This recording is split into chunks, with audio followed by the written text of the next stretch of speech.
We are glad you are still tuned to KBC Channel 1 and to the program Good Morning Kenya. Welcome to part 2 of the program, where this morning we talk to Professor Kevin Chikaurama, who is the Executive Director of African Technology Policy Studies Network.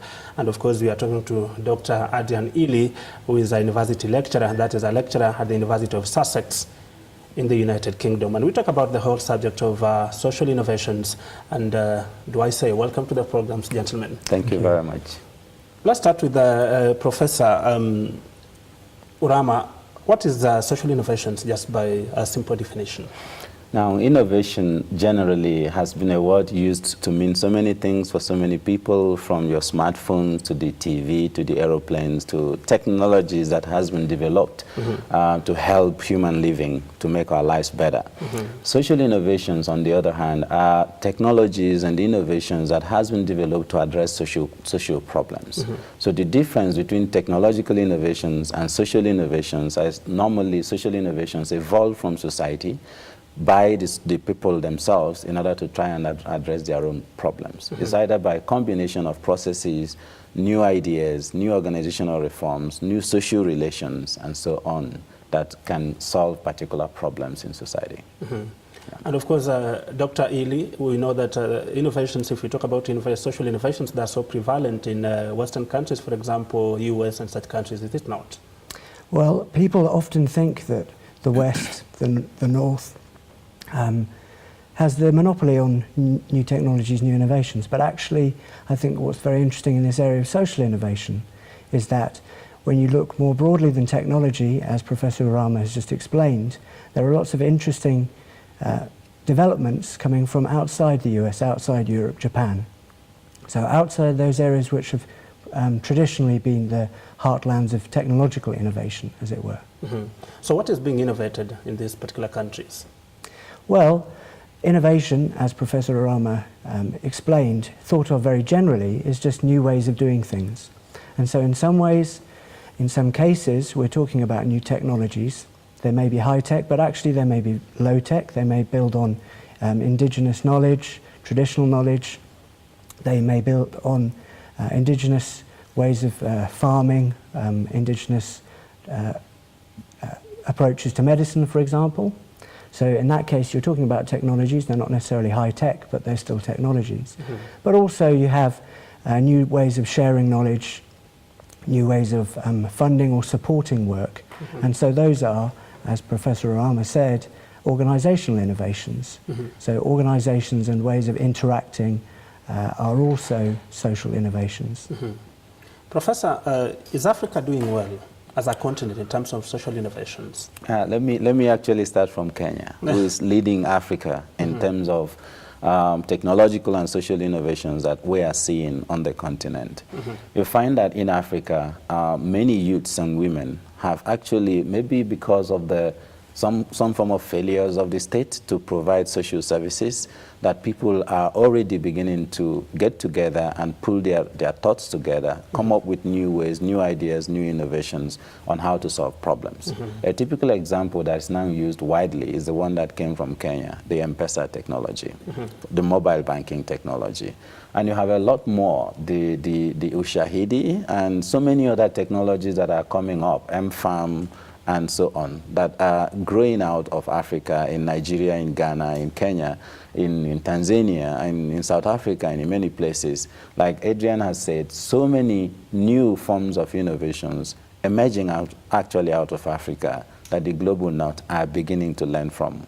Like the Ushahidi technology is now increasingly being used for crowdsourcing for issues about disaster risk prevention globally. And these are things that are coming out of Africa, for which Africa should be really very proud of. And if you talk about M-Pesa, apart from M-Pesa, are there any innovations then? Because I know many people know about M-Pesa, and maybe they just think that's the only thing. But when you talk about Kenya, that's the only thing you can associate with.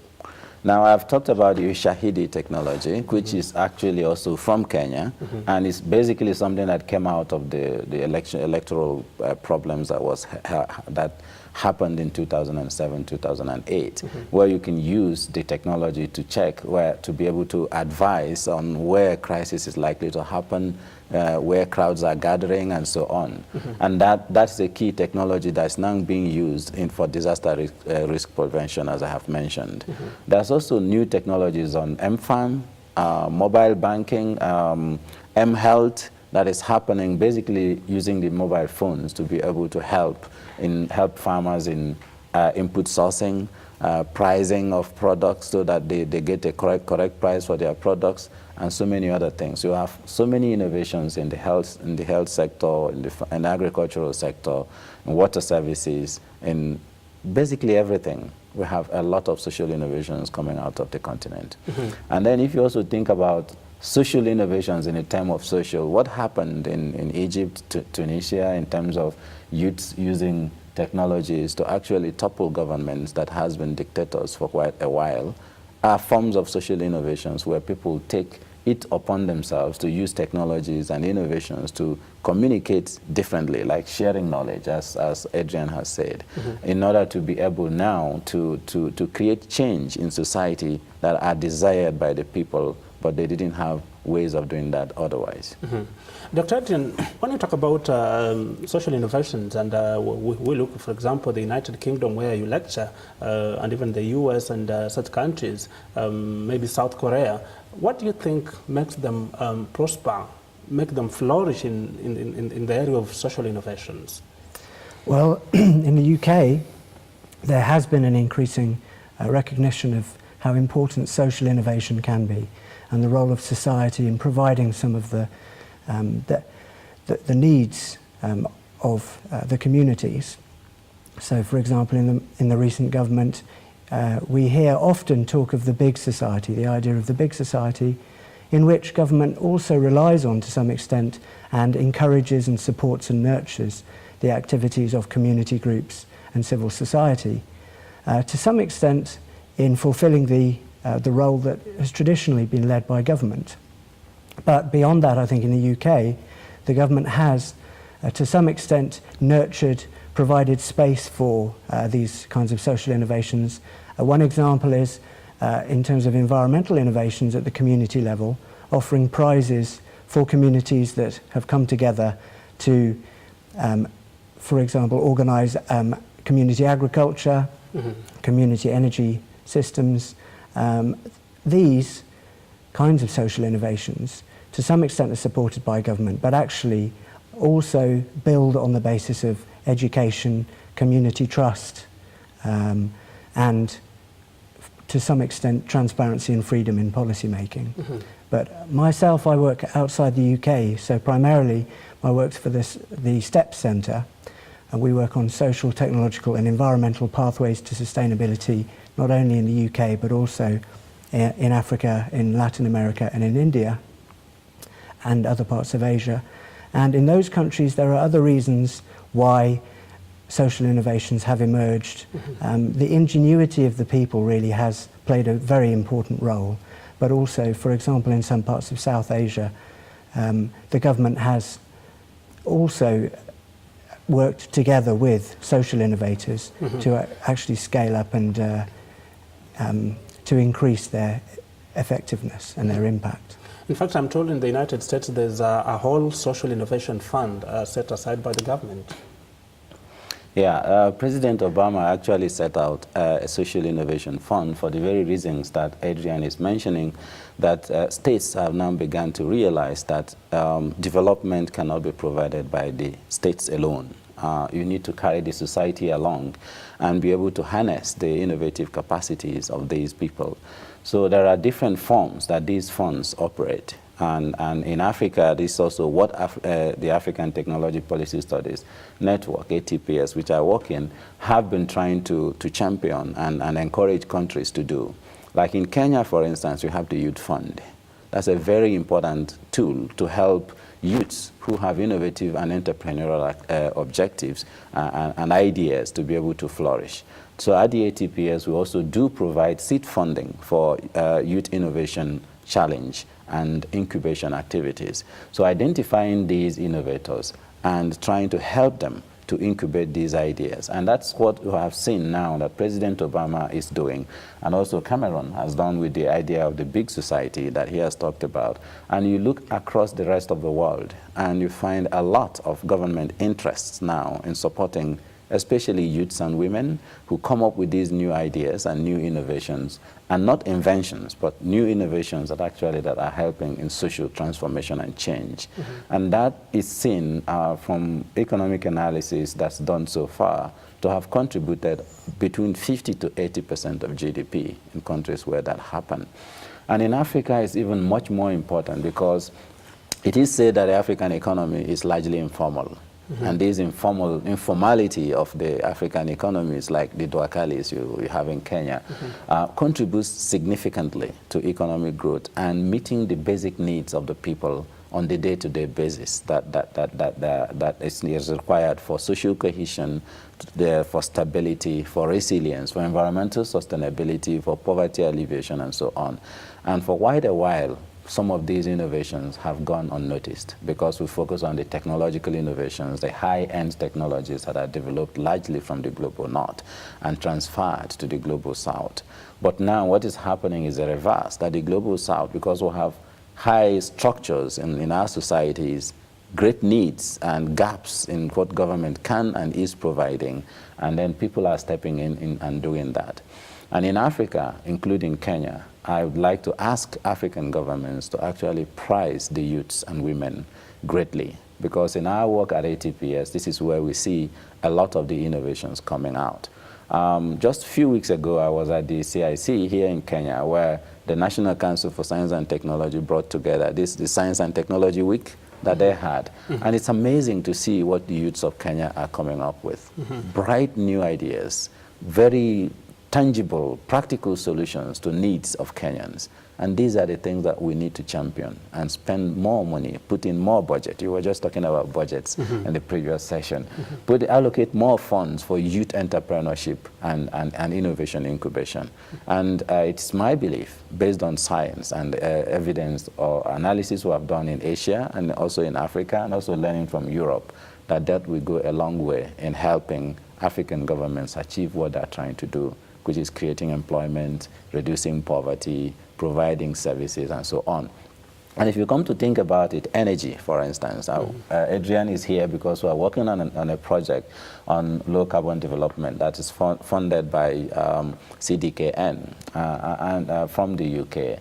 And then you find that Kenya is leading Africa and almost the rest of the world in solar home systems, where off-grid solar home systems is actually almost constituting about 10%, if I'm right with the statistics, of the global consumption of that product. And what that means is that people now have access to TV without actually having access to national grid electricity.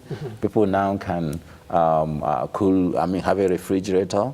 They can now drink cold water. They can heat their water, and it creates a lot of health benefits, economic benefits. Duakalis are springing up using electricity where these things would not otherwise have happened.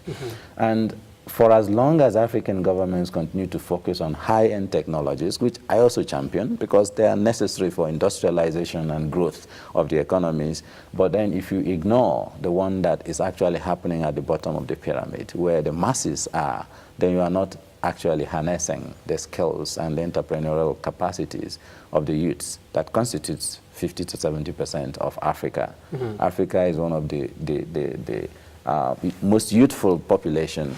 We're not suffering what China and Europe and some other countries are having, which is an aging population, where the elderly and taking care of the elderly is taking too much money from governments. What we have is a workforce that can actually be harnessed.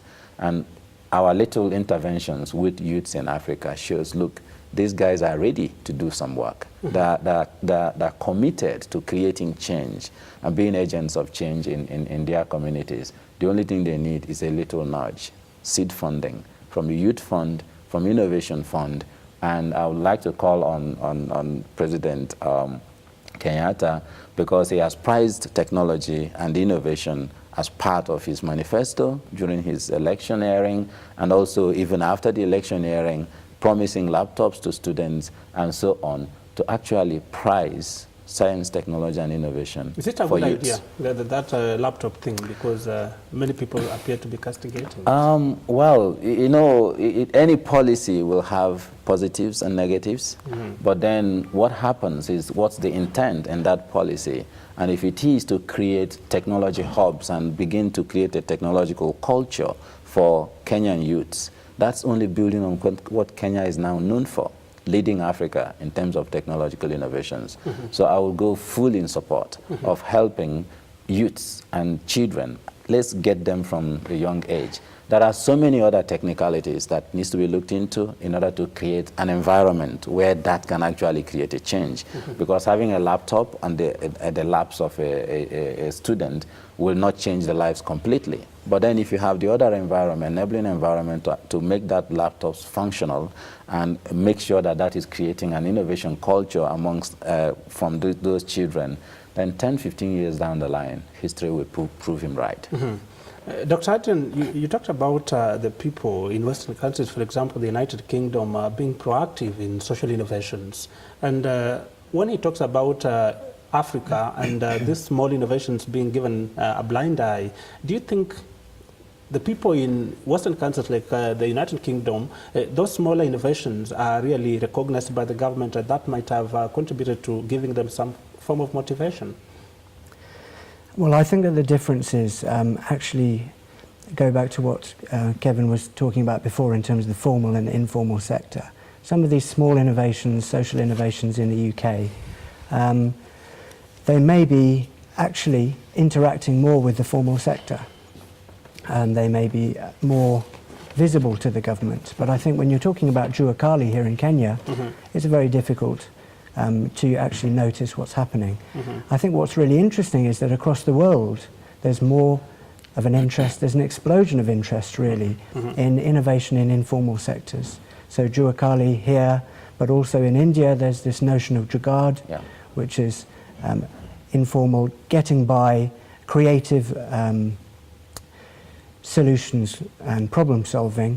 In China we hear about Shanzhai enterprises, which are perhaps certainly in the informal sector to some extent, in some cases have been described as outside the legal sector, so you know, also drawing on ideas illegally.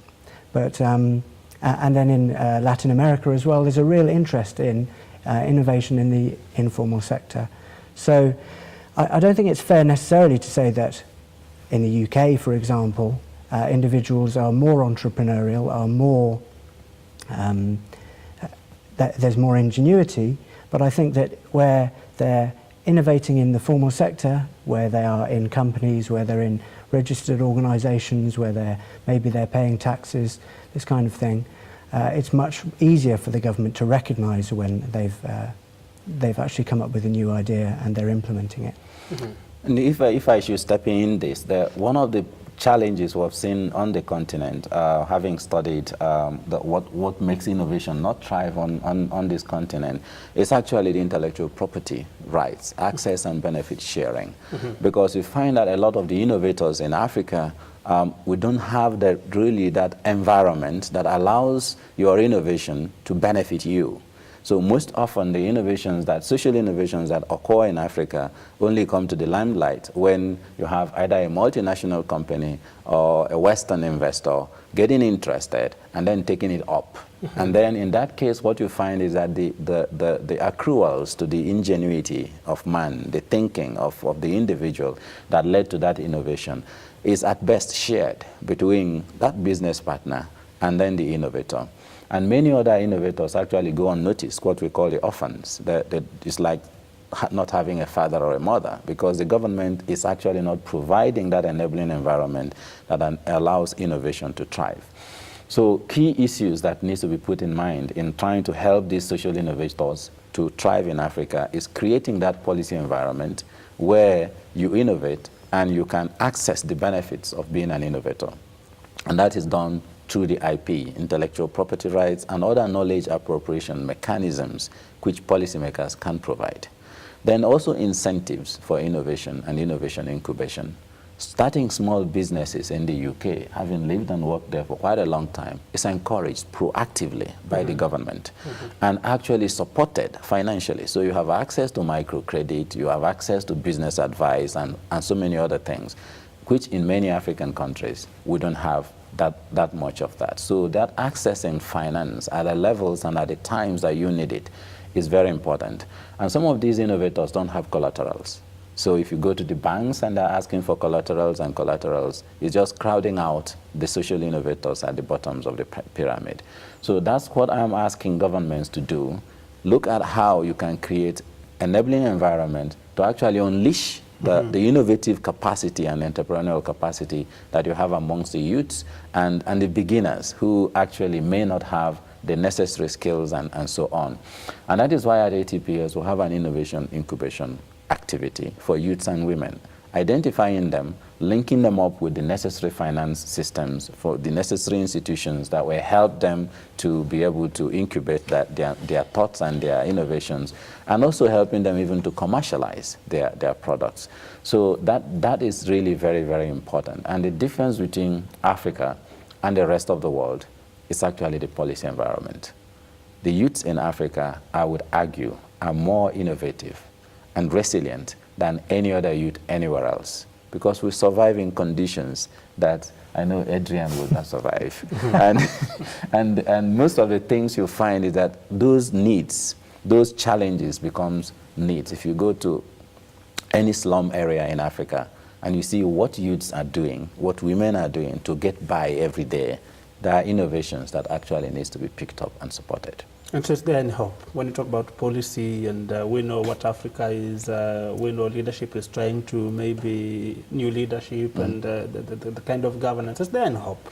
There is a lot of hope in Africa, and the hope has grown in the past decade and a little bit more. And that hope, I can always, being an economist, I use the case of the global financial crisis. Africa is growing at an average of 5.5 or even 6% of GDP when other countries are degrowing. Many countries are in recession. You hear of Spain, you hear of Greece, you hear of many other countries that are actually wealthy before that are actually in recession and struggling to get by. But Africa has remained on positive growth. In 2009, it went down to around 2.4 on average, but it rebounded very quickly because of this characteristic of African economies not being completely hooked to the global economy, not being completely formal. So the informal sector, constituting almost 40% of our economy, has helped us to get by. And that's what I'm arguing for. Let's support this informal sector even more. I'm not saying let's formalize the duocalis, because when you begin to formalize them, then you crowd out that innovative capacity and the socialness of things evolving from society and trying to help. But let's find a way of helping, creating an environment for these things to thrive. And that would be very, very useful. And this discussion will not be complete without actually commending the National Council for Science and Technology in Kenya.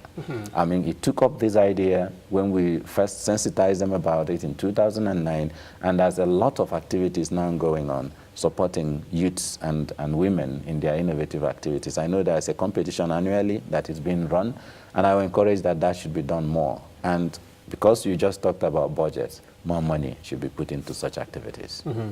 Dr. Adrian, if you look at Western countries, I want to use maybe United Kingdom. How do you think, to what percentage roughly do you think innovation has played in ensuring UK develops the way it is now? Well, actually, when you look historically, you look back at the industrial revolutions, that shaped not only the UK's economy, but actually the world, to some extent, the world that we see, or it had a huge influence on the world that we see and that we live in today. Innovation's been right at the heart of economic development and also enabled and worked alongside social development. So developments around democracy, around social justice have come hand in hand with innovations that have led to industrial development. So my answer is innovation is really at the core of both social and economic development. And Professor, looking at the African continent then, what can we say that to to what level has real innovations played a crucial role? With these challenges, has it played a crucial role in fostering development? Because we seem to have a lot of challenges, funding, maybe looking down to informal sector, not giving the much needed support. I would say yes, it has played very significant roles, and the roles is being recognized and is increasing on the continent, thanks to the work that ATPS has done in mainstreaming science and technology and innovation in policies on the continent. And also work that has been done by many foundations and donor agencies and development partners that has been trying to champion this cause. And I would like to speak briefly about the Rockefeller Foundation Innovation, Social Innovation Activity. They're actually the ones that are supporting a lot of these activities on the continent, recognizing as a good philanthropist that working with the people at the grassroots, that the technology, high-end technological innovations often discredits them instead of actually helping to unleash their capacity. But in terms of figures, like I've mentioned before, the available evidence suggests that innovation generally, not just social innovation, has contributed 50 to 80% of GDP globally. Now in Africa, we don't have the data to be able to say that X percentage has been ascribed to innovation. But generally, in human endeavor, whether it's during the Industrial Revolution and the new transitions to green economy, green growth, green technologies, it's all about innovation. It's about the ingenuity of man. If I go back to the Bible, you know, increase and multiply, fill the earth, and conquer it. That our ability to conquer the problems, the challenges we face on day-to-day basis is innovation. It's either new ideas, combination of old ideas, new technologies, new processes, new everything, and those things are innovations that are creating change on the continent. And whether it be in organizational innovation or technological innovations or social innovations, in the past decade, Africa has actually done a lot of good job, and different cases can be shown.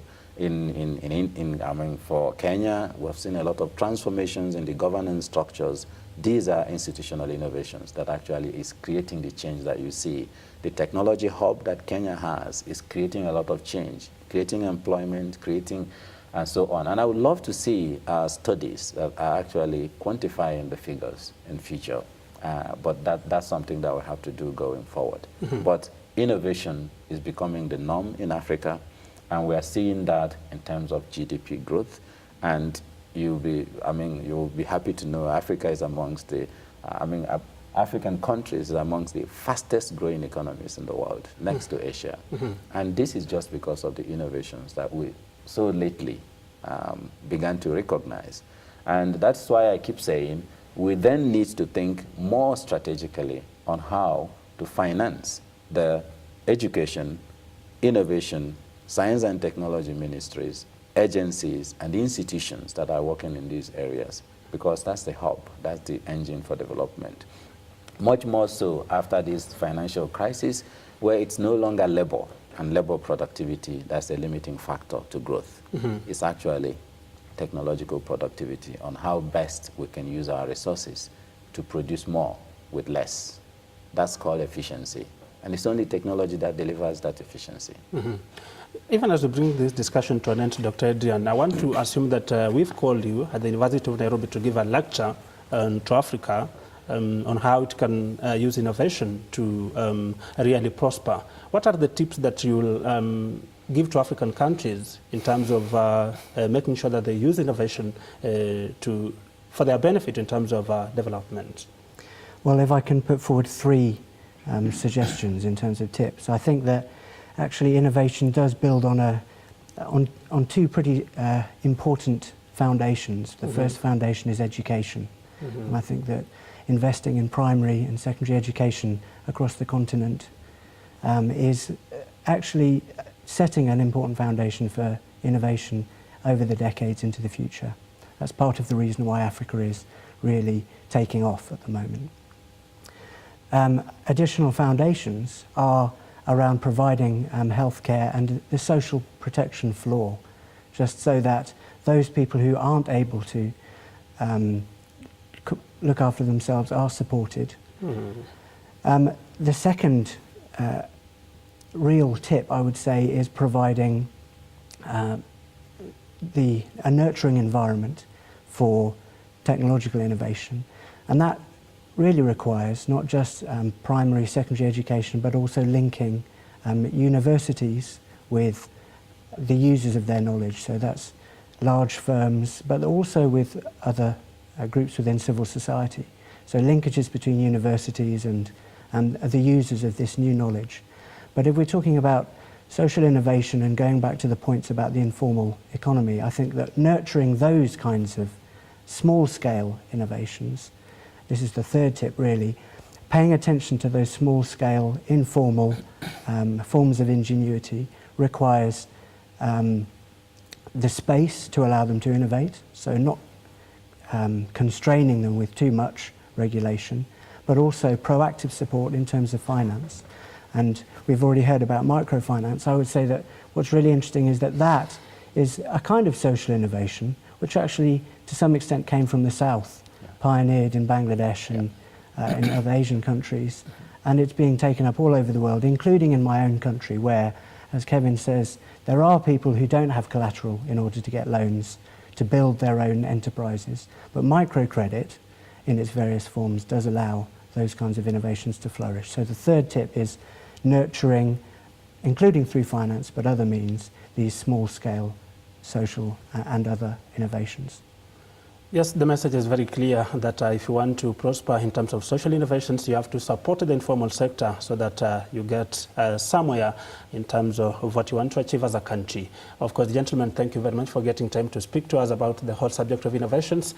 Hope somebody somewhere was listening to this particular nice suggestions of how we can, as a country and Africa, develop in terms of social innovations. So we've been speaking to Professor Kevin Urama. He's the Executive Director of African Technology Policy Studies Network, and of course we've been also speaking to Dr. Adrian Ely, who is a lecturer at the University of Sussex in the United Kingdom. And that's where we close it for today. The program has been Good Morning Kenya. My name is Martin Manje. Let's make a date tomorrow where, God willing, we'll be speaking to the chairperson of the Constitution on Implementation of the Commission on Implementation of the Constitution, that is Charles Nyachae, who will be here, God willing, tomorrow to just let us know where we are in terms of implementing the Constitution. For now, on behalf of the entire technical team and the production team and all those who participated in making this program a success, have a good day. Thank you. Thank you very much.